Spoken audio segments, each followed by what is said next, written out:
Good afternoon, everyone. My study is on retinal nerve fiber layer thickness in Alzheimer's disease and its relation to cognitive function. I have no financial disclosure. Alzheimer's disease, it is the most common form of dementia worldwide, which will affect 1 in 85 people globally by the year 2050. And there is deposition of abnormal proteins like amyloid plaques and neurofibrillary tangles in the cortical areas and the medial temporal lobe structures in brain. As the retina is a peripheral extension of the CNS, the neurodegenerative changes of Alzheimer's disease also reflect in the retina. OCT is a non-invasive technique which is a standard imaging technique in neuro-ophthalmology. So we can use the changes in OCT measurements in the retinal layers and optic nerve. It will serve in diagnosis and monitoring of neurological diseases such as Alzheimer's, Parkinsonism and multiple sclerosis. The aims and objectives of the study is to study the association between circumpapillary RNFL thinning and cognitive impairment in Alzheimer's disease. It was a cross-sectional hospital-based study which included 40 right eyes of 40 patients who were sent for ophthalmological evaluation from the Department of Neurology. The mini mental status examination scores of 19 to 23, suggestive of mild Alzheimer's disease, were selected as cases, and 40 age-matched randomly chosen people without other neurological complaints were selected as controls. We excluded people having refractive error of more than 5 diopters, axial length more than 25 millimeter in that eye, and history of other known retinal diseases like glaucoma, ocular hypertension, and media opacities that will hinder OCT. History of other neurodegenerative disorders or other clinically diagnosed dementias were excluded. As history of other cerebrovascular accidents, these patients were also excluded. We did the following evaluation after informed consent and history taking. Best corrected visual acuity was recorded, slit lamp examination, biometry, IOP by applanation tonometry, fundoscopy, and HD OCT scan was performed. Coming to the results, the mean age of cases was about 72.5 with a standard deviation of 4.478, and the mean age of controls was 70 years with a standard deviation 3.76.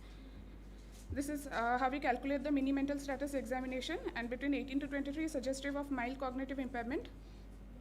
And we found significant thinning in the circumpapillary RNFL thickness in the Alzheimer's disease group compared to the control group in the global and the temporosuperior quadrants as evidenced by the p-values, which was less than 0.001. This is the SD-OCT of a patient showing the thinning in the temporosuperior and the global quadrant.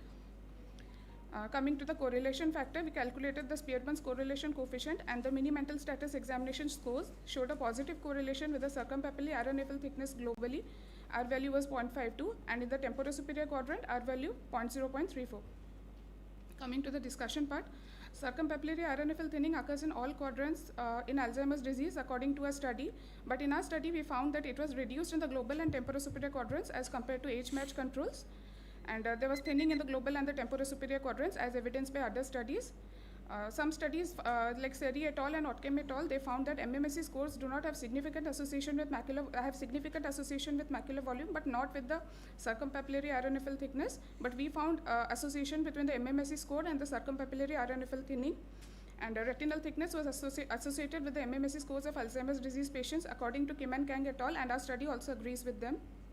Coming to the conclusions, we conclude that retinal thickness measurement by OCT could be a biomarker of mild cognitive impairment in Alzheimer's disease, and by instituting early treatment, we may be able to slow down the progression of dementia, thus improving the quality of life of the patient. Thus, OCT can be a boon in the clinical evaluation of dementia associated with Alzheimer's. A study had certain limitations like small sample size, and our cases were recruited from the Department of Neurology based on clinical diagnosis and MMSE scoring, and however no amyloid marker testing was done, thus we could not increase the accuracy of the diagnosis, and further longitudinal studies are required which can shed further light on the areas regarding nature of the circumpapillary RNFL thinning and cognitive decline in Alzheimer's disease. Our take-home messages: OCT could be a novel, non-invasive diagnostic tool in neurological, specifically the demential diseases, and there is a scope that OCT could be helpful in the early diagnosis of dementia associated with neurological diseases. These are my references. Thank you. Can you show the slide exclusion criteria slides? Yes. It's not working.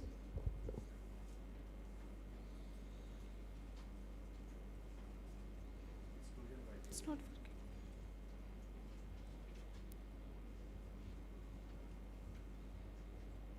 Yes. Why you exclude that on the basis of refraction and the axial length? So because myopic eyes, they have a large disc which can mimic glaucoma, and they have the retinal nerve fiber thinning. And refractive error? And axial length be same. Same, sir. Thank you, sir.